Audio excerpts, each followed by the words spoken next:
Great day today, our Barefoot Sunday, off to a good start. Looking forward to second service.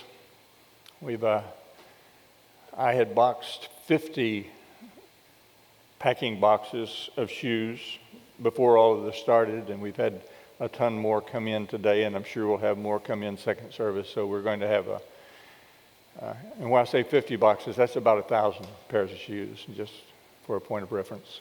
So, and then whatever else comes in this morning. So it's going to be a good program. I'm thankful for that. Well, we were talking last week about Sardis, the dead church. Jesus says, I know what you have done. You have the reputation of being alive, but you are dead. And we went through that, and we're ready to begin, and did begin, looking at the letter to Philadelphia. But I've thought a lot this week about being a dead church, and I wanted to revisit it just a little bit without beating a dead horse, and add a few more comments, and then if any of you have anything that you want to add or rebut, invite you to step to the mic and give you an opportunity to do that.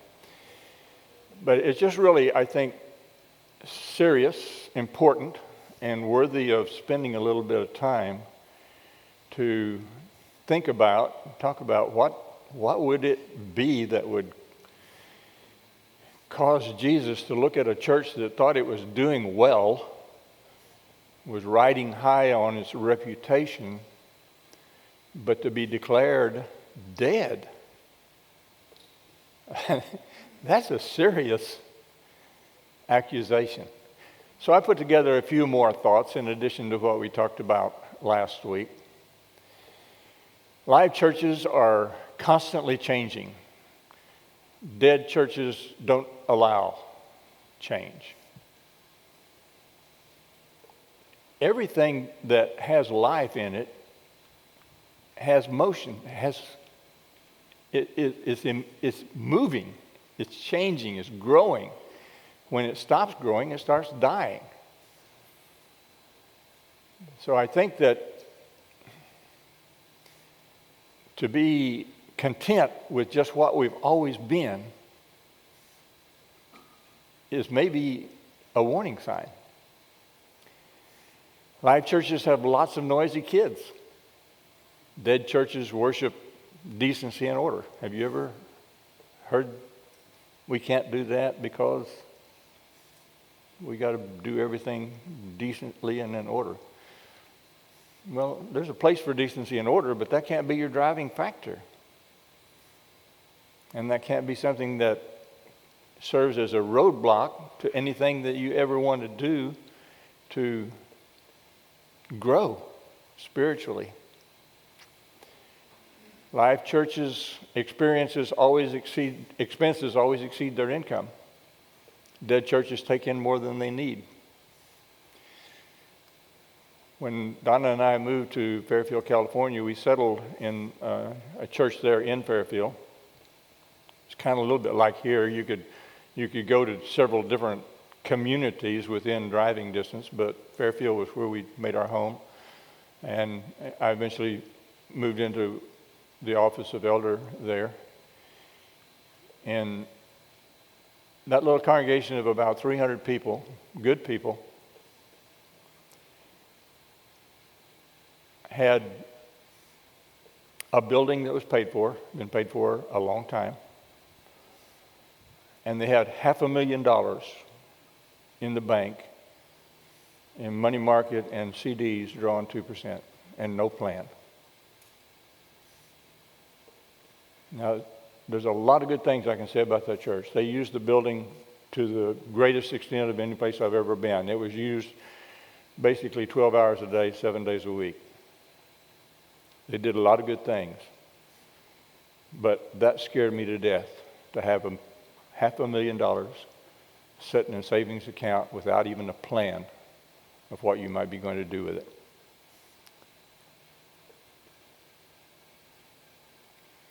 Live churches are constantly improving for the future. Dead churches worship the past.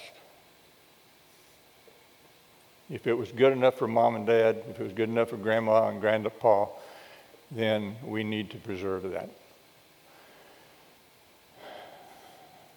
Well, I got an extra slide in there. Sorry about that. Live churches, I bet you if I do this, that'll be easier. Live churches move out in faith. Dead churches operate by human sight. Afraid to do anything if they can't see absolutely what's coming ahead. Live churches focus on people. Dead churches focus on programs. Now, there's nothing wrong with having programs. But if programs are the tail that wags the dog, then we've got something wrong. Live churches are filled with tithers. Dead churches are filled with tippers. Live churches dream great dreams. Dead churches relive nightmares. I'm not going to do anything because it might cause what happened once before. Live churches' default is how we can. Dead churches' default is why we can't.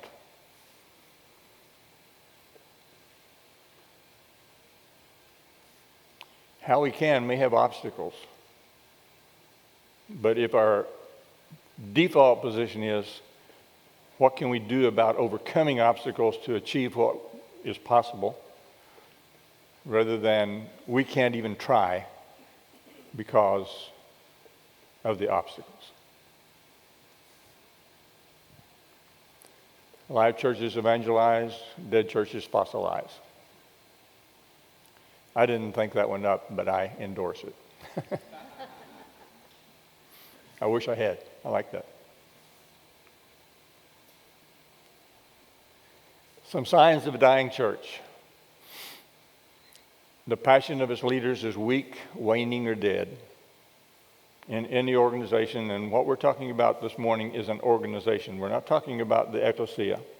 Those of you who have been in my classes know that I make a distinct difference between the ecclesia and the church. The ecclesia is the called out body of Christ. The church is the organization that we put together to hopefully be a tool for the ecclesia. But we are an organization. We are a 501c3 nonprofit organization. We have a board of directors. We have all of the legal documents that go to be a recognized organization. We're a big organization in the Southeast. We have over $1 million annual cash flow that we manage. And in any organization, the power and the prospects of the organization are no greater than the vision of the leaders. Innovation is rare and criticized when it happens. The way it used to be is sacred. Sign of a dying church. Maintenance trumps mission. We surround ourselves with physical assets that require being maintained, and that becomes the driving force. Everything points to him becomes a slogan instead of a passion for individual members in the organization. I don't know if you know it or not, but Amy Burke is the source of our sign, which you see when you come in. Everything points to him. And what a marvelous, marvelous motto to have. And the eldership endorsed that, and we spent a lot of time rolling that out and what that was going to mean. But it has to be that for all of the members. And it has to be more than a slogan. It has to be a way of life. It has to drive the decisions that we as elders make.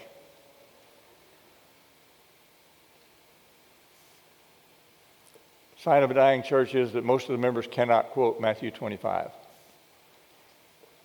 I didn't plan it this way, but Rick is talking about that this morning. If you were here first service, or you'll hear it second service. You need to know what Matthew 25 is. The organizational leadership needs to know what Matthew 25 is, and it needs to be a driving force. And if it's not, that's a sure sign that you've got a dying organization.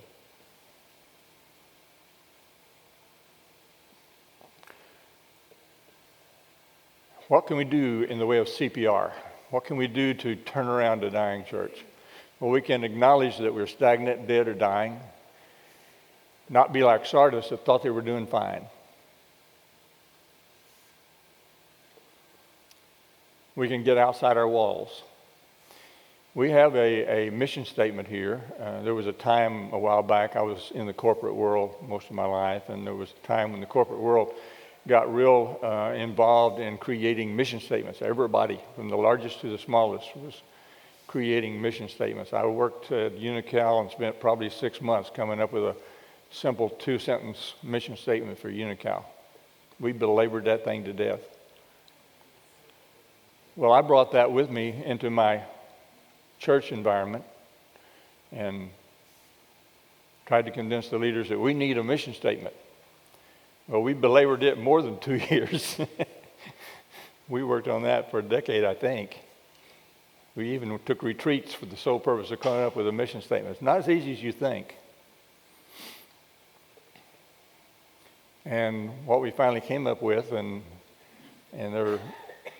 I can still remember the day that we finally put it together. We were at an IHOP having breakfast together. And what we came up with is Southeast exists for the purpose of helping others to the glory of Jesus Christ. Now, we promoted that for a while, but I doubt that very many of our members could tell you what our mission statement is today. And that's not as it should be. That should be front and center. And that should drive the decisions that we make, if we agree with that. And hopefully we all do. One way to perform CPR on a dying church is to follow the money. Dying churches spend 98% of their money on themselves.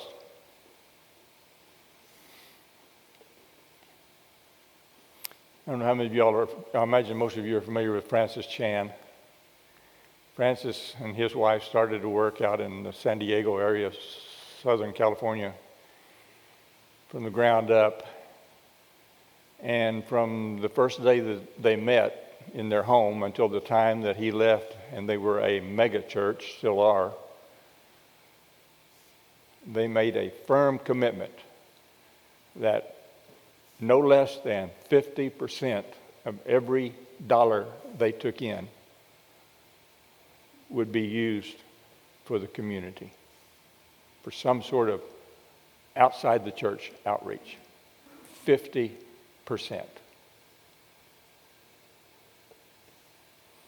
Now, I think Southeast does a reasonable job, but if you look at it as a percentage of our budget, it's pretty dismal. And I'm not here this morning to criticize Southeast. I think Southeast has got a lot of things that we do right, and today's a really good example of it.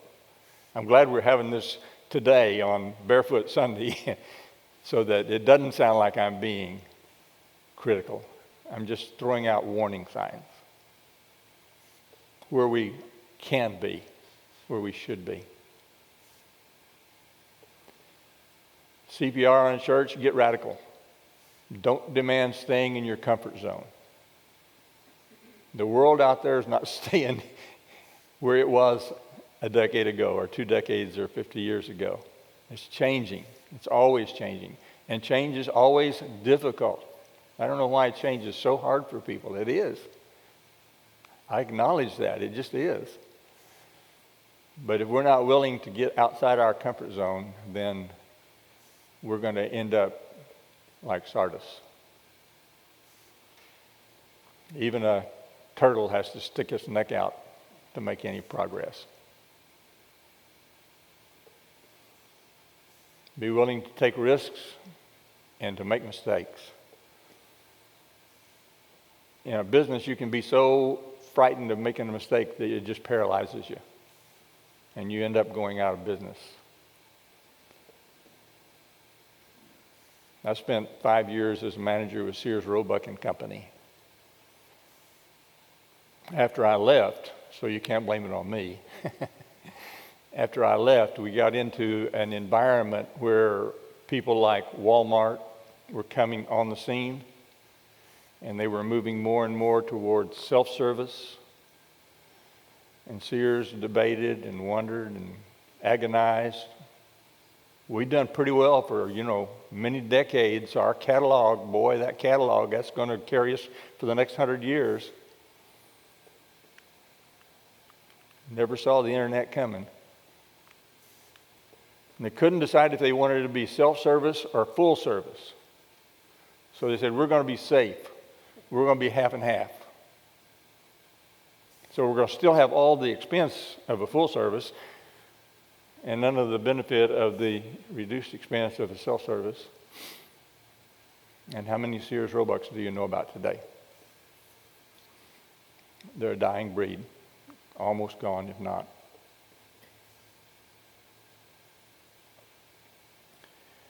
Okay. So I hope that didn't come across as too negative, but I think it's just really important that we evaluate these things, that we pay attention to these things, because none of us are immune to it, not in our business life, in our personal life, and certainly not in our religious organizational life. And I'll pause now for any of you who want to add, rebut, or in any otherwise comment. No rebuttal. One of the things I wanted, you went right into the church is dead and everything, and wanted to emphasize that there were those individuals, and that gets out of the corporate type idea that as an individual, you can be that ecclesia. You can be the one with the white robe that walks and is alive. And one of my last thoughts, your last couple of things started leading towards take the risk and everything. And in that safety zone, for so long, we were afraid. I was afraid that if I make a mistake, that's going to condemn me, my being forever. And that we didn't really believe in the assurance that God gives us. And unless you have that assurance of life with Him, you're not willing to really step out and take that risk, because it might condemn you if you mess up. So just those ones that he talked about with the white robes, I want to just bring that back to our minds that, we have the assurance of life with Him. And I can't help but believe with that knowledge that when we step out to do good, when we look for good, when we look for those things in Matthew 25 to do and feed and clothe and all those things, when we look that way, it's not about making a mistake. It's just about living the church. Absolutely, and we talked about that last week, and thank you for reminding us again. The fact that Sardis was a dead church, organizationally, Jesus went on to point out that there were those individuals within the ecclesia that were not dead and that were wearing white garments and had not soiled them. And so we don't stand or fall on what the church does. The church doesn't save us, and the church doesn't condemn us, but we can influence the organization. Unfortunately, there's a thing called a squeaky wheel, and sometimes, especially if the leadership is maybe not as dedicated or strong as they ought to be, that squeaking wheel can exert an awful lot of influence, and it can be a major obstacle. Is there anyone else who would like to comment on this at all? You either agree or you think I'm so far off base it's not even worth messing with. I don't know which. Okay, well, we started on Philadelphia last week, and this, of course, is a radical change from Sardis, because the church in Philadelphia had a great deal of good about which Jesus could write. And to the angel of the church in Philadelphia write, these things said... I'm sorry, let's do it again. I switched it too soon, I'm sorry. I'll get it, I think, Linda. And to the angel of the church in Philadelphia write, These things says he who is holy, who is true, he who has the key of David, he who opens and no one shuts, and shuts and no one opens. I know your works. See, I have set before you an open door, and no one can shut it. For you have a little strength, have kept my word, and have not denied my name. Indeed, I will make those of the synagogue of Satan who say they are Jews and are not, but lie. Indeed, I will make them come and worship before your feet, and to know that I have loved you. Because you have kept my command to persevere, I also will keep you from the hour of trial which shall come upon the whole world to test those who dwell on the earth. Behold, I am coming quickly. Hold fast what you have, that no one may take your crown. He who overcomes, I will make him a pillar in the temple of my God, and he shall go out no more. And I will write on him the name of my God and the name of the city of my God, the new Jerusalem, which comes down out of heaven from my God. And I will write on him my new name. He who has an ear, let him hear what the Spirit says to the churches.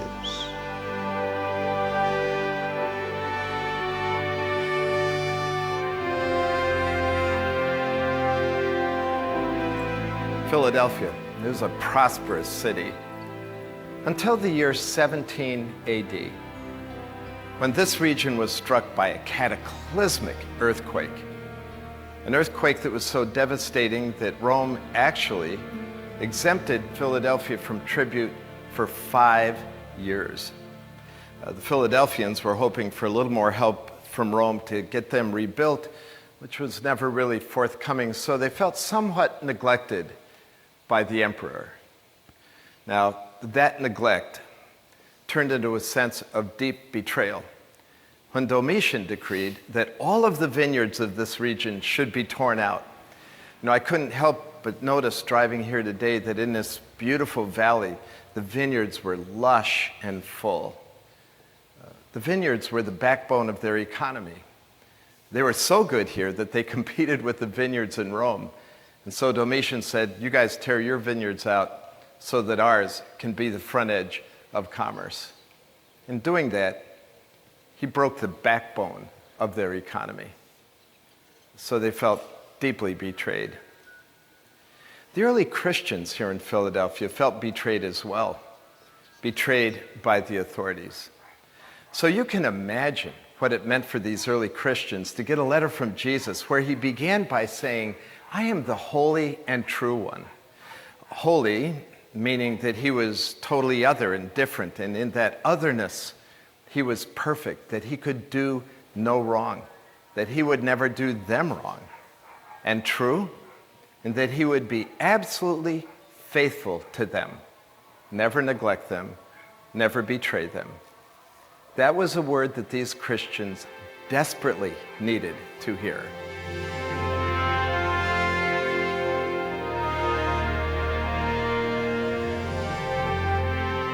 The curvature of the slope behind me represents the ancient seats of the theater that were part of the landscape of Philadelphia that Christians would have sat on and walked through. These early Christians receiving the letter from Jesus Christ read the references to open doors and shut doors. So what did that mean? Well, most likely, it meant the fact that they had been kicked out of the synagogue and the door had been slammed shut behind them. That meant trouble for them. Maybe we need a little background here to fully understand what was going on.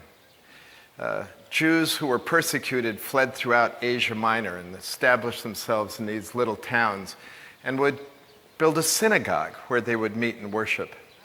Early Christians who came to this area would meet in those synagogues because in the early days, Christianity was really a Jewish sect welcomed into the synagogue. But in time, as they preached the resurrection of Jesus Christ, as they proclaimed that he was the true Messiah, and as their evangelistic fervor brought other people to Christianity, they were finally excluded, kicked out, not allowed to come in. That meant for them that they became alienated from family and friends because the synagogue was the center of the social life of these early Jews. Not only that, it meant that they suffered some shame in the town when people would say, "You're supposed to be at the synagogue now. Why aren't you there?" I can imagine these early Christians, as their family would go to the synagogue, and as they would try to walk in, that the elder in the synagogue would say, no, you can't come, and shut the door. Or if they would go back, knock on the door, a little peephole would open. Someone would look out, say, no, and shut the peephole. So this sense of exclusion was deep. Not only separated them from family and brought some shame to them in the community, but most seriously, it meant that since they were off the rolls in a synagogue, that their lives were at risk. In the early times of the empire, Jews were exempt from having to say Caesar is Lord. They had a register in this synagogue, and the names that were on that register were exempt. Now, these Christians' names would be struck from the book. Maybe, in fact, a reference to that statement in Sardis where Jesus said, "I will never strike your name from the book of life." What Jesus was saying is, you will always belong to me. Well, they would be struck from the registry. And if the Roman officials came, and if these Christians weren't proclaiming that Jesus Christ was Lord, their lives were at stake. Today, right now, wherever you are, you need to know that there are tens of thousands of Christians around the world that are suffering this kind of exclusion and alienation because they refuse to deny Jesus Christ. Marty and I have friends whose families have had a funeral for them once they've accepted Jesus Christ. Just a few days ago, I was chatting with a man who told me that when one of his friends had accepted Christ and made it known to his family, that two of his brothers plotted to kill him. Christians for years, centuries, have been paying the price for Christ, the price of exclusion. And that's what these Philadelphians were experiencing when they were betrayed by the authorities of the synagogue.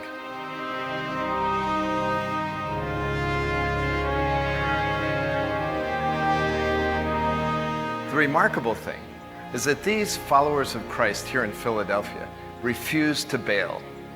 They chose to bear the shame and face the danger for Jesus Christ. So Jesus Christ writes this letter to encourage them. It's a really sweet letter. He says to them, "I hold the key of David," which meant that he had authority over the house of Israel. And he said, "I will open a door for you, and it will never be shut." Then he said something very fascinating.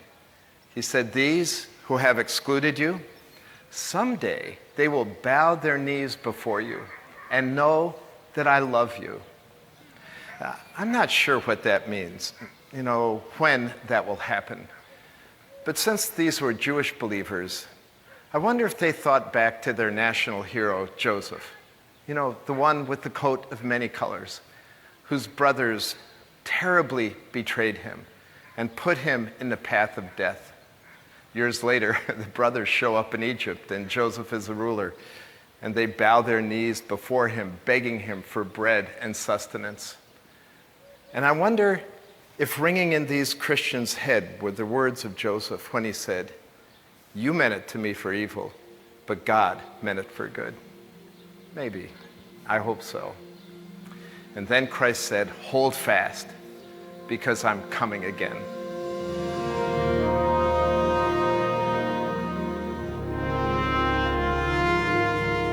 And so he's made these promises to these excluded Christians, and as though they weren't enough, he ramps it up and gives them 4 more. He says, "I will make you a pillar in my Father's house." Pillars are something that are stable, steady. They are always there. Nobody moves them. And he says, you will never go out of my Father's house. And I will put the name of God on your chest. And in the end, I will bring you into the New Jerusalem, the greatest city of all. You know, I just love this about Jesus Christ. You know, when people are steady and faithful to him, he comes alongside as their cheerleader and encourages them and thanks them for their loyalty. And some of us, even today, no doubt, are feeling excluded because of our stand for Christ. Maybe from family, maybe from friends, maybe at the office. Somewhere, some people are suffering for Jesus Christ and excluded. Well, here's the message. Jesus Christ notices that. And what you lose here, he gives you back in spades eternally. All right, Philadelphia.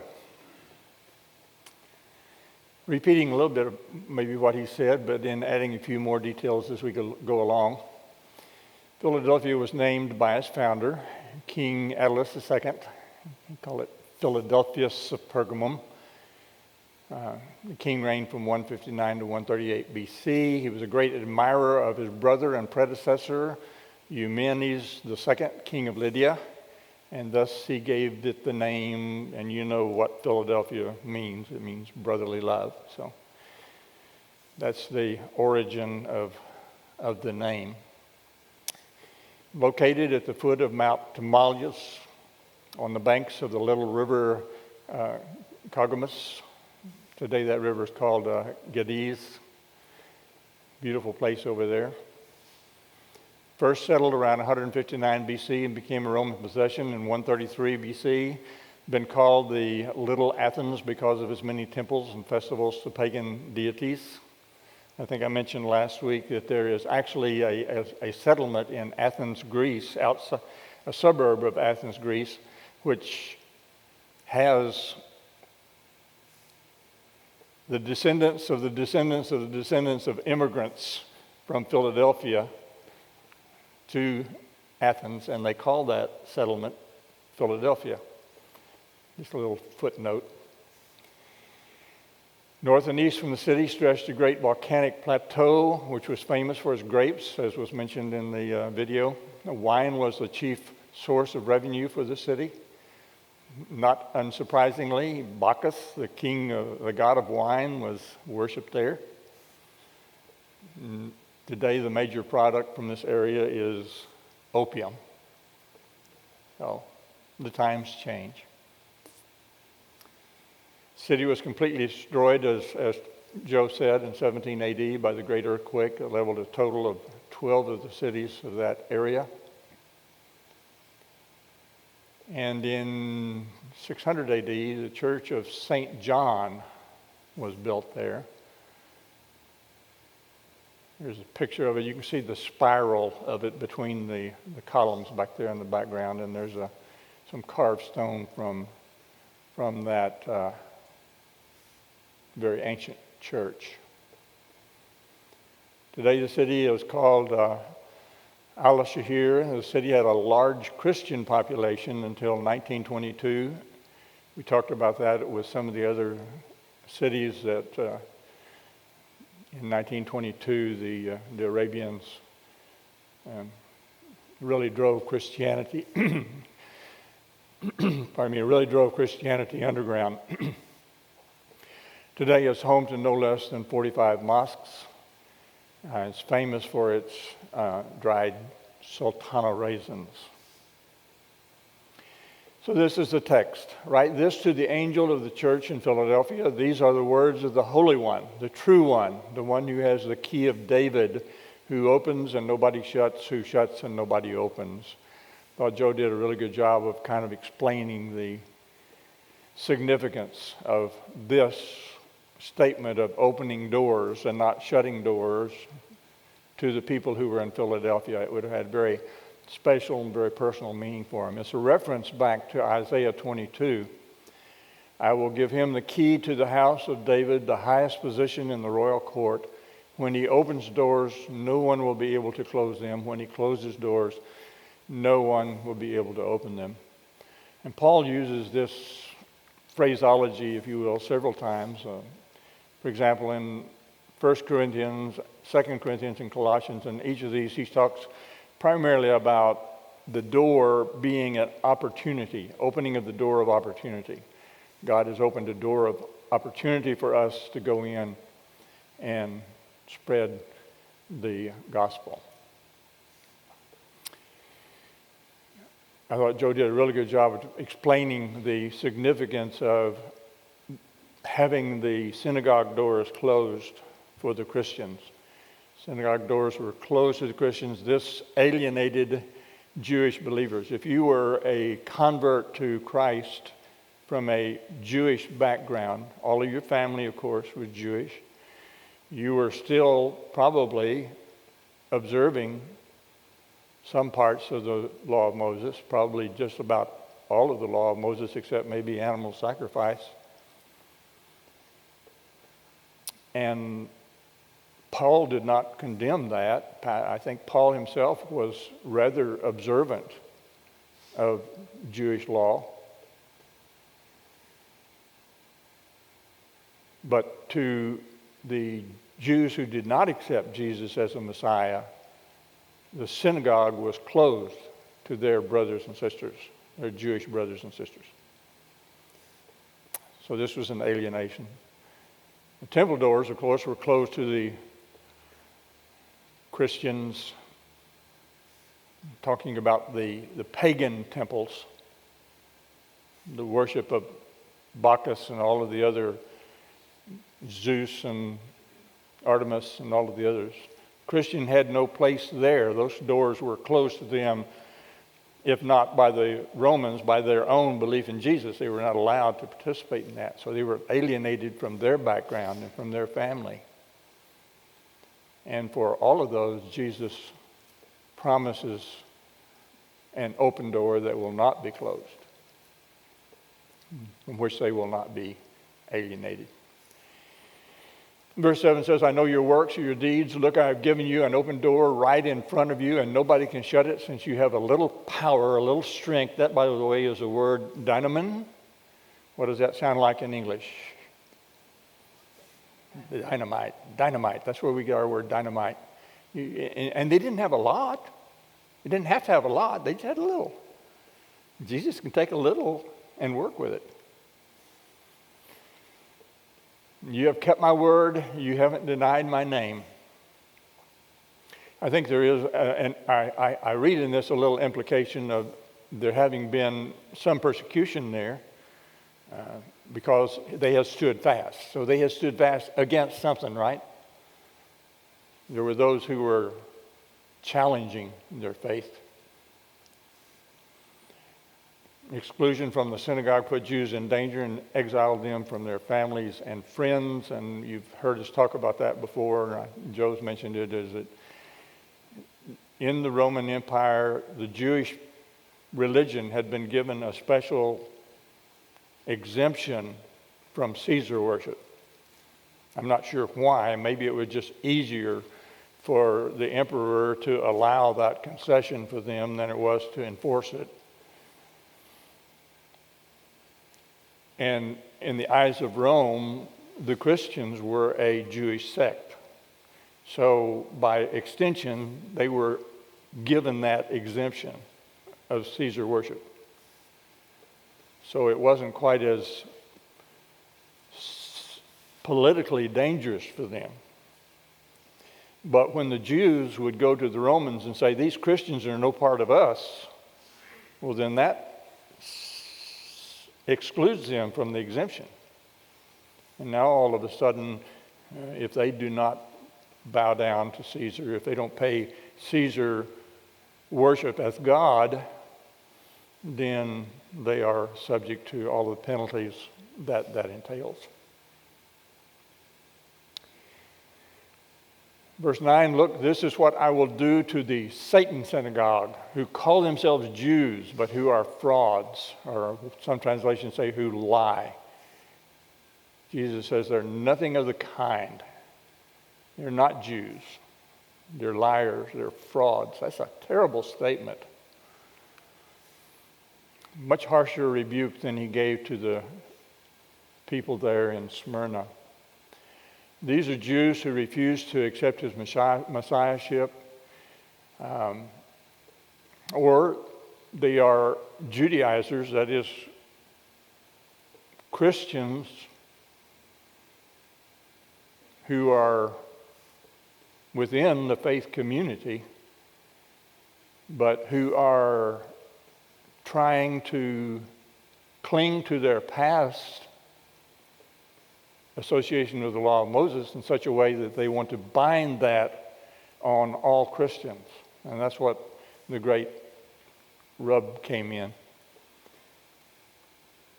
I don't think that the early church had any real problem with Christian converts out of Judaism being observant of their traditions. But what we saw in Acts 15 with the council in Jerusalem was that these Jewish Christians who were observant of the law of Moses felt compelled to bind that on the Christians who were Gentiles.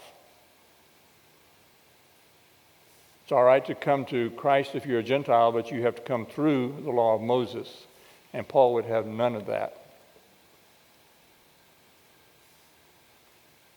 Paul makes a real big statement in the 2nd chapter of Romans about who the true Jews are. And he says, and this comes back to what Jesus talked us about in being a Satan synagogue. They call themselves Jews, but they're not. Paul goes so far as to say that Jews who refuse the messiahship of Jesus are descendants of Ishmael, descendants of Hagar instead of Sarah. What could you say more insulting to a Jew than that you are a descendant of Hagar?